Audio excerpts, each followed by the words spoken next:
Une fois encore, salut. C'est toujours le parlant vrai pour l'Afrique. Et là, nous sommes sur l'affaire monétaire. Il est question de monnaie. Sans vous le cacher, nous croyons que l'Afrique est indépendante, mais c'est une grosse tromperie. L'Afrique ne l'est pas. Si, en fait, la colonne vertébrale d'une nation ou d'un individu, c'est sa gestion financière. Si son côté finance est menacé ou bien géré par une tierce personne, celle-ci n'avancerait guère. Euh, L'Afrique et ceux-là qui utilisent le franc CFA, c'est les seuls pays, les seuls pays qui utilisent le franc CFA qui versent un impôt ou bien, je ne sais pas comment on doit, un pourcentage à un autre État. Le cas de l'Afrique de l'Ouest, dont j'ai déjà connaissance. L'Afrique de l'Ouest verse 50% de ses revenus à la France. Le fait qu'ils utilisent le franc CFA, que, donc, imaginez-vous, cette monnaie s'appelle colonie.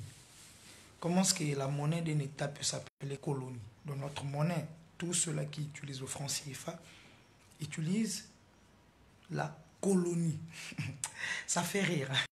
En fait, quand j'essaie un peu de voir la définition même de cette monnaie, je me rends compte que c'est un grand je vous emmerde que la France nous a donné. Franchement, c'est un grand je vous emmerde.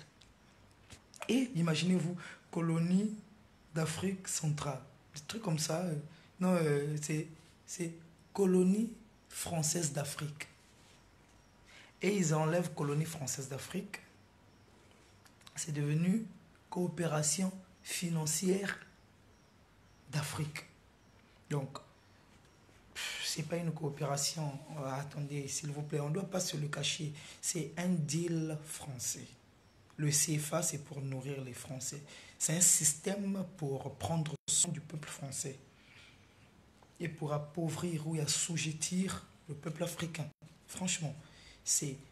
Et ça vient encore avec écho. Attendez, je me demande même nos, nos grands savants ou nos doctorants qui ont étudié, qui ont fait économie, ils n'arrivent pas à voir, ils font semblant que ceci n'est qu'une autre forme de ruse.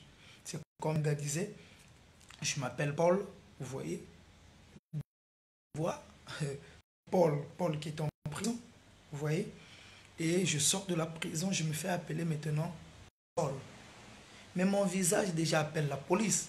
Dès que j'atterris, si on est exemple dans les zones occidentales, là où est-ce qu'eux ils tardent pas pour appeler, dès qu'on me voit, c'est un fugitif, un extola. On appelle carrément la police parce que le fait de changer de nom n'a pas changé mon visage. Donc le fait d'enlever CFA, je sais pas, comment on appelait ça aussi, le CFA est devenu éco ou bien colonie française d'Afrique, je sais pas, et amener ça à coopération financière n'a rien à voir. Imaginez-vous que le franc CFA est imprimé en France et 14 pays, là je parle de l'Afrique de l'Ouest, 14 pays en dépendent. Finalement, soit un total de 100 millions de personnes qui comptent sur l'impression de ces billets. Mais la France, c'est un carnage de grèves. Et puis là-bas, les grèves sont monnaie courante. Ils peuvent se réveiller un matin, ils grèvent. Donc, ces 100 personnes, ces 100 millions de personnes vont attendre. Un chef d'État, pour construire ses infrastructures, améliorer son État, devrait demander de l'argent en France. Attendez. Et vous nous dites que l'Afrique est libre. L'Afrique n'est pas libre. Le système gestionnaire de l'Afrique est géré par notre pays. Comment est-elle libre? C'est une impossibilité. On va au fait quand la France parle des dons qu'elle a faits à l'Afrique. Excusez-moi. Les dons faits à l'Afrique par la France. Les dons faits à l'Afrique par la France. Quel genre de dons? Tu me voles 1 million et tu m'en donnes 500 000. M'as-tu fait un don ou m'as-tu remboursé ce que tu m'as volé? On ne doit pas se voiler les yeux. Nous sommes critiqués que nous n'avions guère la civilisation. C'est donc la France qui nous a civilisés. Ce qui est déplorable. Une personne, quand elle naît avec ses mentalités, elle a déjà sa civilisation. Sa civilisation, c'est son mode de vie, c'est tout. On ne doit même pas extrapoler dans la définition du mot civilisation. Mode de vie d'un peuple, mode de vie d'un État, mode de vie d'un groupement, c'est une civilisation. Nous nous habillions plutôt en raffia. C'est une forme de notre civilisation. Nous avions une civilisation. Mais bien après, on nous a imposé la leur, donc leur civilisation. Et on était obligé parce que c'était au coup de fouet. Vous voyez? Donc, moi, j'ai toujours dit que nous aussi, nous avons colonisé les Blancs. Parce que les Blancs aussi ont parlé le Swahili, ils ont parlé le Lindi, ils ont parlé le Wolof. Parce que sinon, comment est-ce qu'on devait converser? Leur carnage ou leur scénario qui nous ont fait croire, celui de Mokoko, le roi Makoko plutôt, le roi Makoko, qui causa avec, comment je l'appelle déjà, des Brazza.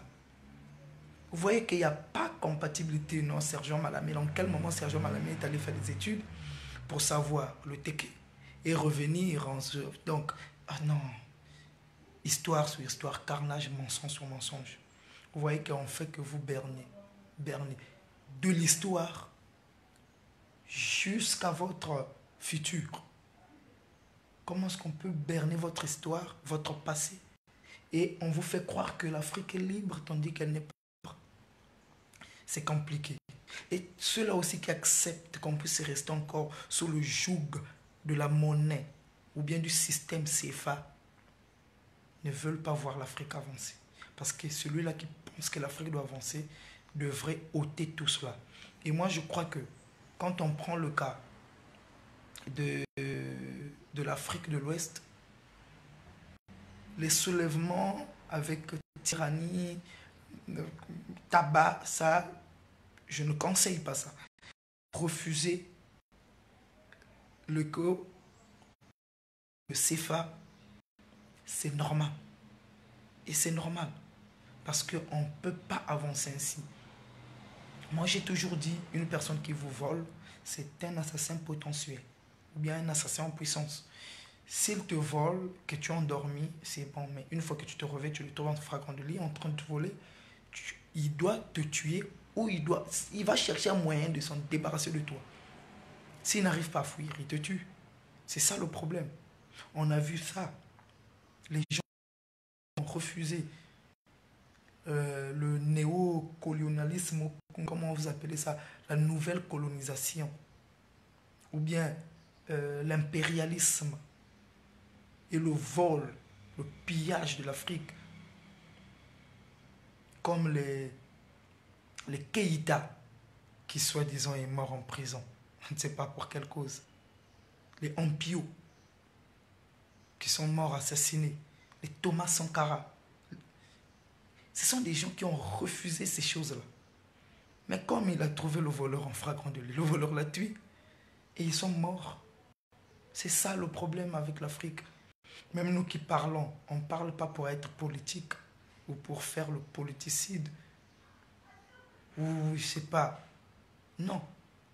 Moi, je déplore les politicards qui pratiquent le politicide. Donc, ils trouvent pour prétexte mépriser, maltraiter la population derrière la politique. C'est ça le problème. Mais on est apolitique. On veut simplement voir que la France décide une fois au moins, de laisser que l'Afrique décide de lui-même, d'elle-même. Quand l'ex-président français dit qu'ils n'ont pas des balances où à peser les choix politiques de l'Afrique. Nos présidents, la plupart, ont été décidés par la France. Ceux-là qui sont placés contre la volonté des votes ou bien de la population. Nos votes sont bafoués. Ça, ils le savent. Donc, quand il dit que non, ils ne viennent pas comment capter les ressources. France a quelles ressources? C'est le vent et la pluie. À moins que je ne sois mal informé. Je sois mal informé. Riche en vent et pluie. Ça, c'est sans orgueil. Donc, les ressources que la France a, c'est en Afrique. De toute façon, si Jacques Chirac a répondu, va répondre à cette question. Il dit, Jacques Chirac dit, l'argent que nous avons dans nos portefeuilles, je ne cite pas parce que si je dois citer, je dois dire intégralement comme il a dit. Mais je résume. L'argent que nous avons dans nos portefeuilles, la quasi-totalité vient de l'exploitation des siècles, plusieurs siècles d'exploitation de l'Afrique. Il dit pas totalement, pas uniquement, mais en grande partie.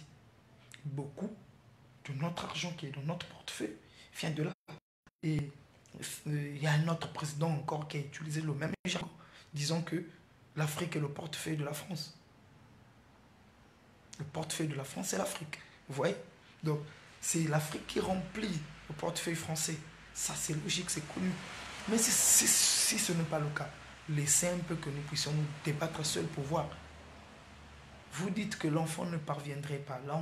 Laisse un peu l'enfant voler de ses propres ailes et soyez comme le père qui a reçu l'enfant prodigue. Une fois si on n'arrivait pas à s'en sortir, on revient vers vous, recevez-nous si vous avez vraiment un cœur sincère de nous voir avancer. Laissez, on a essayé plusieurs siècles avec nos colonies ou bien nos colonisateurs. Ça n'a pas marché. Donc, nos colonies sont toujours, ou bien vos colonies sont toujours restées pareilles. Ça n'a pas avancé. Mais laissez un peu que vos colonies soient libres de leur choix, libres de leur gestion, libres de leur décision. Et vous voyez ce que ça va donner. Essayez-en. Si vous voulez réellement la paix et vous voulez nous voir avancer, vous avez du souci pour nous. Vous critiquez nos leaders qui n'arrivent pas à entretenir leur population. Et j'ai lu une lettre, bon, je ne sais pas si c'est vrai, mais un président dire que si vous êtes sur l'or, et que vous n'arrivez pas à prendre soin de votre population, êtes-vous des humains? Mais la question que je m'en vais poser à ces Occidentaux qui ne cessent d'harceler, soi-disant, nos présidents qui sont faux, bizarres, mauvais, qui viennent pour les corrompre, n'est-ce pas vous? Vous aussi, vous avez une part de responsabilité.